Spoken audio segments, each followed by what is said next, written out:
Just a couple of seasons ago, I would be sitting at my seats at the Mullet Arena watching the Arizona Coyotes put guys like Zach Cassian, Travis Boyd, and Matt Dumba out on the ice. And I asked myself, is this team ever going to be good? And then the big move to Utah came. They've got a new name, a new logo, and a new attitude. So today I'm asking the question, are the Utah Mammoth playoff bound? Hey everybody, welcome into Clearing the Benches, your one-stop shop for hockey content.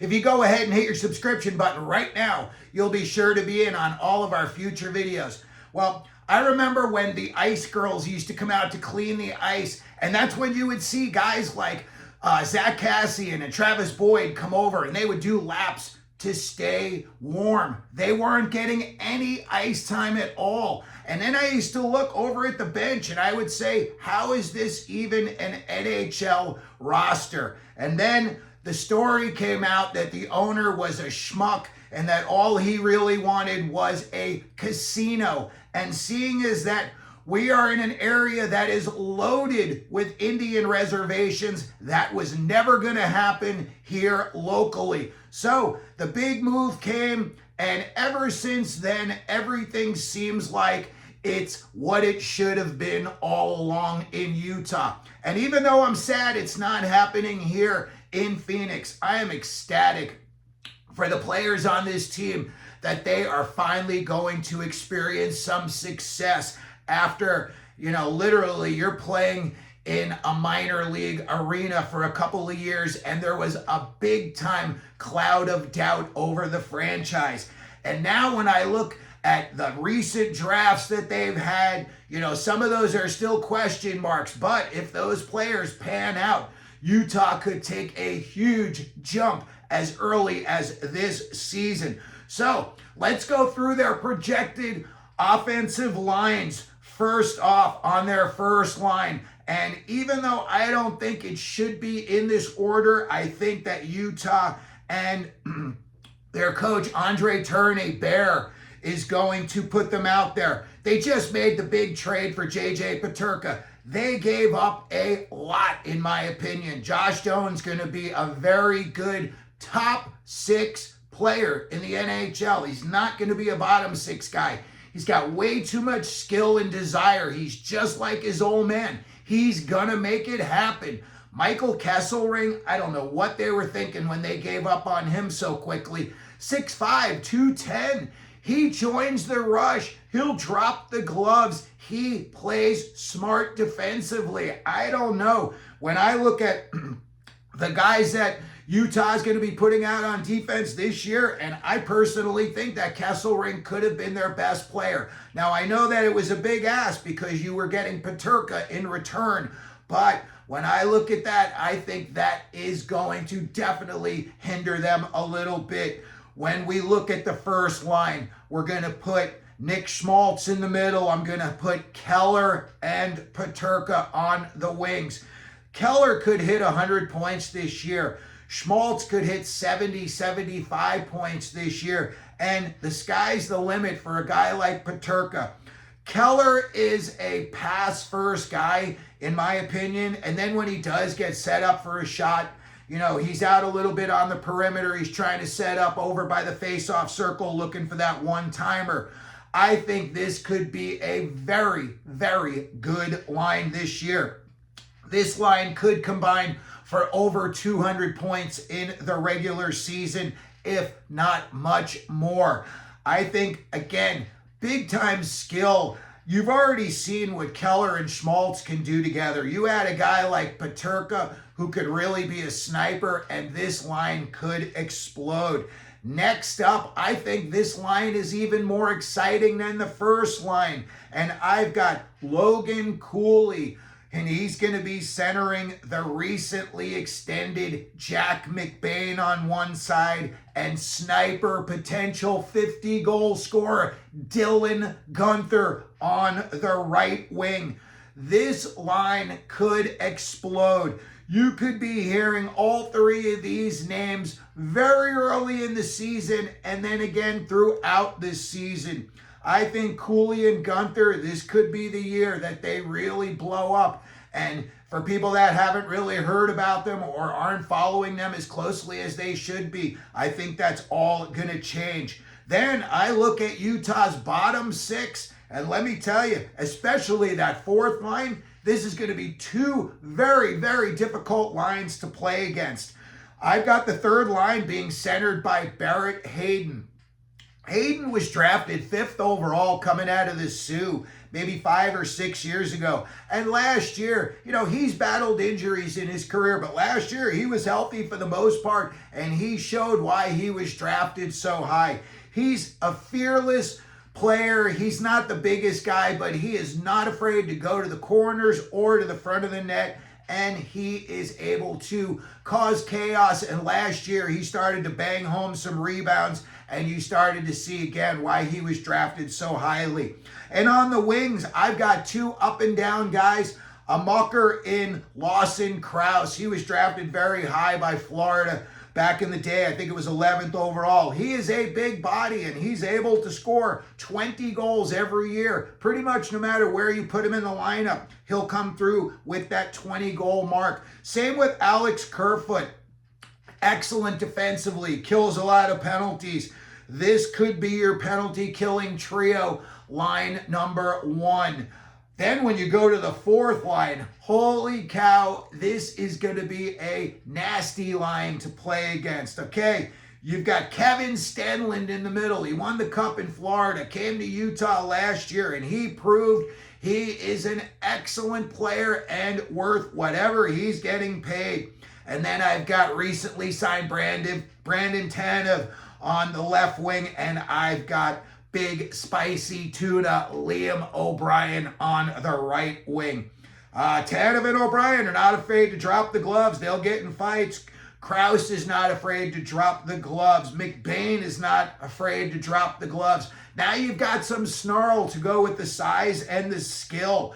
And then when you look at some of the youngsters that could possibly get a cup of coffee this year with the Utah Mammoth.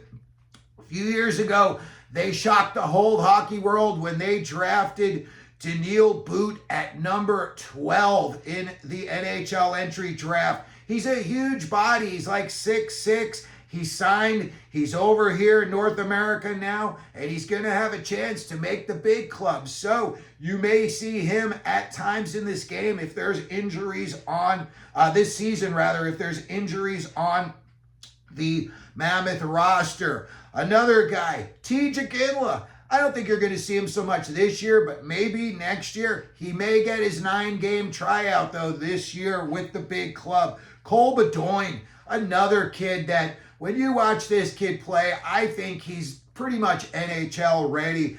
I think that you could drop him down on the fourth line and start to work him through the lineup and see how far he could go. As is another guy I like a lot, Julian Lutz.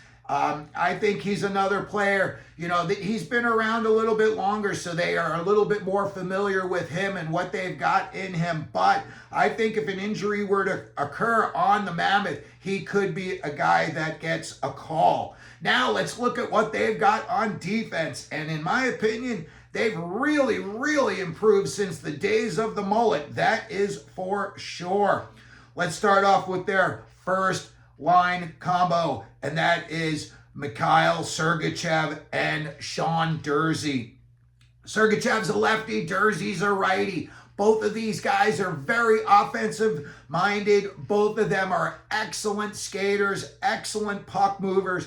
Sergachev came into his own last year. He proved why, the Lightning loved him so much and why it cost then Phoenix so much to get him over. Utah. He was over here in Utah already. To get him in that trade, you had to give up Connor Geekie, and he's going to be a good NHLer. Sean Durzi, I really don't know why the Kings gave up on him so quickly and traded him to the Coyotes. I love Durzi. Yeah, he's a little smaller, but he's fearless. He throws the body, and he's got a high hockey IQ. Next up, you've got Nate Schmidt, who they just bought over. Who doesn't love Nate Schmidt? The guy's a winner. The guy is, I think, an excellent skater. He always makes excellent decisions. When I saw he signed with Utah, I thought, wow, that's just what the doctor ordered for the Mammoth. And I've got him playing probably with John Marino or another kid they drafted a couple of years ago, Dmitry Simashev. He's over here. He's signed and he's got a chance to make the roster this year. He's a huge body, 6'6" or 6'7".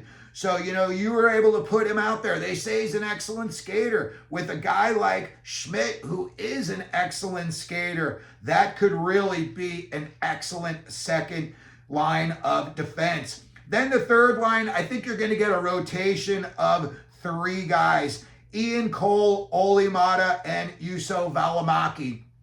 I'm not so sure how high they are on Välimäki anymore. I know for a couple of years when they didn't have much on the Coyotes, everybody thought he was going to be the next big thing. I don't know. I didn't see it. I was like, why would Calgary have gotten rid of him so quickly if he was so good?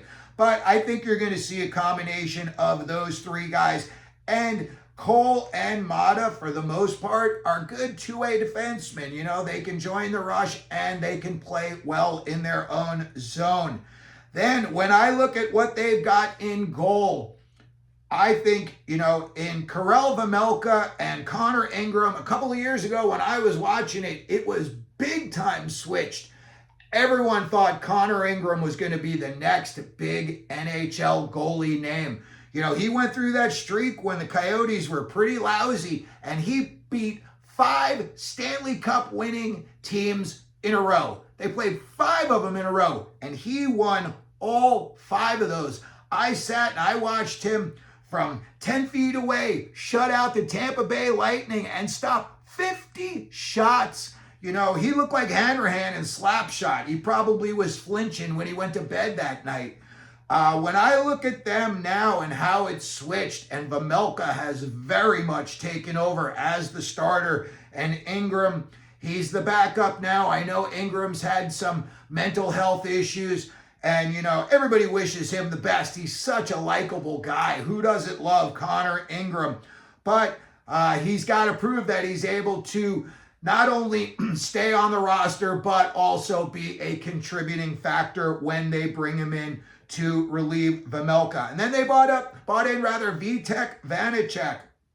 And I think, as a backup, maybe if you had to, due to injury, if Vanacek had to play 20, 25 games for you, you could get by. It's a much improved team in front of him. So I think that a guy like Vanacek could even have some success. Now, I saw that Utah's got about $6.5 million still in cap space. I'm sure that they're, holding out. Maybe there's going to be a deal, or if they have an injury during the regular season and they need to go out and get somebody.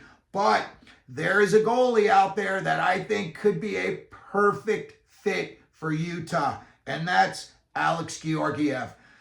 When he was on the Rangers, I just didn't think he had it between the ears. When he went to Colorado, I thought he was going to be a flop. And he proved me wrong. He had 36 wins 2 years in a row. Now, granted, he had the Avalanche in front of him, and they were a very, very good team. But when I look at this team right here in Utah, I think they are just a hair under what Colorado had in front of him. They weren't the best defensive team back in the day, and he made some big-time saves for him. He made $3.4 million over the last 3 seasons. Maybe a guy like Armstrong calls him up and says, hey, you want a chance to compete as the starting goaltender, but we're only going to pay you $3 million a year. That's the trade-off. I think a guy like Georgiev would come, he'd look at the team in front of him, and I think he would say, yes, this would be a good place for me. When I look at them and could they make the playoffs, I'm coming right out and just saying yes. All right, they should be able to pass Minnesota this season. Minnesota had 97 points last year. St. Louis had 96 points last year. And even though that Colorado Avalanche had 102 points last year, Utah was only 13 points behind them with 89 points. When I look at all of the big changes that they've made on this roster Do I think that they can get 6 more wins this year than they had last year? For sure. No doubt, in my opinion. And that would get them right up to about 102 points, what Colorado had last year, and they finished third. So I think that Utah could definitely have a good year this year, get up to about 100, 101, 102 points, and make the playoffs, and not even as a wild card. And that would be a fallback for them, in my opinion, if everybody's healthy and plays to their potential on this roster. Let me know what you think. Let me know if you think that the Utah Mammoth are playoff bound this year. Let me know if you think teams like Minnesota are going to be better or worse. St. Louis had a good year last year under Jim Montgomery. I think they're, possibly going to take a step ahead. So Utah's going to be neck and neck with them all year long. And then again, Colorado, I'm not so sure about the offseason moves they made. They may have a little drop back, and Utah may come a little bit closer to them.